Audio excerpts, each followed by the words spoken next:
We have new information tonight on a story that we first told you about in 2009.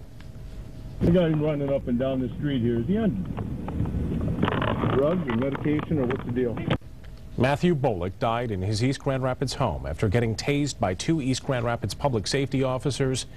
His family has now filed a federal lawsuit against the department and the officers. 24-Hour News 8's Danny Carlson spoke with Bullock's lawyer tonight. She's live in East Grand Rapids. Danny?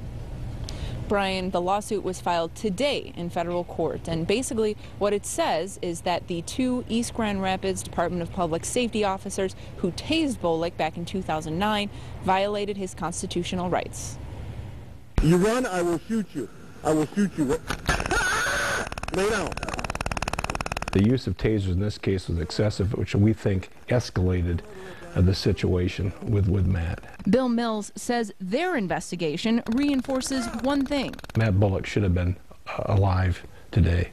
Yeah, no question in my mind. The lawsuit alleges the 2 officers involved were grossly negligent, that they used excessive force and weren't trained properly on how to use their tasers. We don't, in this society where we live, you don't just pull people out of their houses. You don't just shoot them, taser them, or abuse them because you think it's the right thing to do. The night Bullock died, his father called 911 asking for help, telling dispatchers his son was having a psychiatric episode.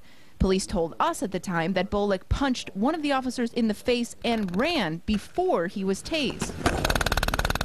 The Kent County prosecutor decided not to charge either officer, and the medical examiner determined Bullock died from excited delirium, not from getting tased. The new suit says the 2 officers activated their tasers more than 20 times that night. We live in a society where we have a constitution.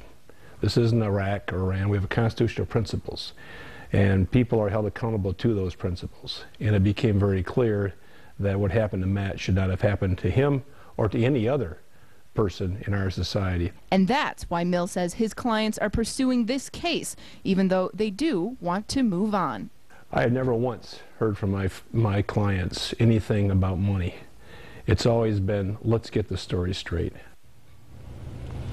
And the suit does not ask for a specific amount of money for Bullock's family, saying only asking for whatever, quote, the jury says is reasonable. We did get a chance to call the attorney representing the city of East Grand Rapids today and also the Department of Public Safety here, but none of those calls for comment today were returned. Live in East Grand Rapids tonight, Danny Carlson, 24-Hour News 8.